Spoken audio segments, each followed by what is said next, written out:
চীনকে জব্দ করল ভারত। আর্জেন্টিনা থেকে এলো বড় খবর। বন্ধুরা, প্রাউড বেঙ্গলির ইউটিউব চ্যানেলে আপনাদের সকলকে স্বাগত জানাই। ভারতের উন্নয়নের চর্চা এখন সারা বিশ্বব্যাপী হচ্ছে। প্রতিটি মহাদেশে ভারত তার গুরুত্ব ও প্রভাব বৃদ্ধি করছে। G20 বৈঠকের সময় যেমন আফ্রিকা মহাদেশকে সদস্যপদ দিয়ে ভারত সকলের মন জয় করে নিয়েছিল, তেমনি অন্যান্য মহাদেশেও বন্ধুর সংখ্যা বাড়ছে ভারতের। দক্ষিণ আমেরিকাতেও এমনটাই হচ্ছে। দক্ষিণ আমেরিকার দেশগুলির মধ্যে ব্রাজিলের সাথে তো আগে থেকেই ভালো সম্পর্ক রয়েছে ভারতের। বিশেষ করে ব্রিক্স গোষ্ঠীতেও রয়েছে ব্রাজিল। এবার আর্জেন্টিনার সাথে সম্পর্ককে এগিয়ে নিয়ে গেল ভারত। দক্ষিণ আমেরিকার এই দেশটিকে আমরা মূলত ফুটবল খেলার জন্য চিনলেও এই দেশটির নানান গুরুত্ব রয়েছে ভূ রাজনীতিতে। এই দেশটির সাথে বন্ধুত্ব ভারতকে নানান ক্ষেত্রে ভালো অবস্থানে রাখবে। তাছাড়া এখন বিশ্বব্যাপী সবচেয়ে বড় যে বিপদ, অর্থাৎ চীনা আগ্রাসন, তাকে রুখতে গেলে বিশ্বের সব শক্তিদের একতাবদ্ধভাবে কাজ করা দরকার। এক্ষেত্রে দক্ষিণ আমেরিকার দেশগুলিরও সাহায্য প্রয়োজন। এমত অবস্থায় আর্জেন্টিনা থেকে ভারতের জন্য এমন এক বড় খবর এলো, যার দ্বারা জব্দ হবে চীন। পুরো খবরটি সম্পর্কে আপনাদের বিস্তারিতভাবে জানাবো। তার আগে ভিডিওটিকে লাইক করে রাখুন এবং চ্যানেলটিকে সাবস্ক্রাইব করে রাখুন এই ধরনের গুরুত্বপূর্ণ খবরাখবর সবার আগে পাওয়ার জন্য। আর বন্ধুরা, সকলেই কমেন্ট বক্সে লিখে জানান, বিদেশ নীতির উন্নয়নের জন্য বিদেশমন্ত্রী এস জয়শঙ্করকে আপনি আপনার মতে 100-এর মধ্যে কত নম্বর দেবেন? লিখে জানান কমেন্ট বক্সে। তো বন্ধুরা, চলুন এবার পুরো খবরটি বিস্তারিতভাবে এবং গভীরে জেনে নেওয়া যাক।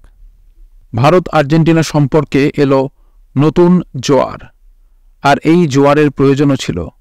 চীন যেভাবে বিশ্বকে নিজের কবজায় রাখার চেষ্টা করছে, তা থেকে বেরিয়ে আসতে গেলে সব শক্তির এক জায়গায় হওয়া দরকার। আর্জেন্টিনা থেকে ভারতের জন্য কি বড় খবর এলো জানতে চান? তবে শুনুন। বিশ্ব অর্থনীতিতে ভারত এখন 5ম বৃহত্তম শক্তি। খুব শীঘ্রই 3য় স্থানে পৌঁছাতে চলেছে ভারত। আর এই উন্নয়নের পিছনে আছে বিভিন্ন ক্ষেত্রে ভারতের অগ্রগতি। এবার ভারত একটি অতি মূল্যবান ক্ষেত্রে বড় অগ্রগতি ঘটাতে চলেছে, তাও আবার আর্জেন্টিনায়। আর্জেন্টিনায় ভারত লিথিয়ামের খাদান অধিগ্রহণ করল এবং এর ফলে ভারত সেখানে লিথিয়ামের অন্বেষণ এবং লিথিয়াম সংক্রান্ত নানান কাজকর্ম করবে। লিথিয়াম বর্তমান সময়ে একটি অতি প্রয়োজনীয় ধাতু। লিথিয়াম ব্যবহৃত হয় ব্যাটারি শিল্পে, আর লিথিয়াম ব্যাটারি হল ইভি অর্থাৎ ইলেকট্রিক ভেহিকেল সহ নানান ইলেকট্রিক যন্ত্রপাতির ভবিষ্যৎ নির্ধারণকারী একটি বস্তু।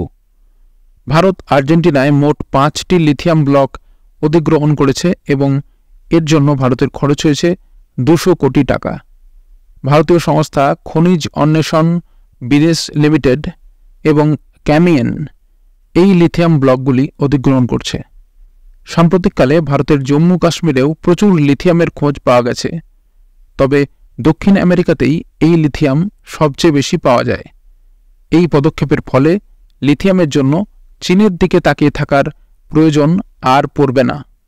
তো বন্ধুরা, এই ছিল পুরো খবর। খবরটি যদি গুরুত্বপূর্ণ মনে হয় তাহলে অবশ্যই লাইক এবং শেয়ার করতে ভুলবেন না, আর চ্যানেলটিকে সাবস্ক্রাইব করে রাখুন এই ধরনের গুরুত্বপূর্ণ খবরাখবর সবার আগে পাওয়ার জন্য। আর বন্ধুরা, সকলেই কমেন্ট বক্সে লিখে জানান, বিদেশ নীতির উন্নতির জন্য বিদেশমন্ত্রী এস জয়শঙ্করকে আপনি 100-এর মধ্যে কত নম্বর দেবেন? লিখে জানান কমেন্ট বক্সে। তো বন্ধুরা, এখনকার মতো এই পর্যন্তই। সবাই ভালো থাকবেন। অসংখ্য ধন্যবাদ।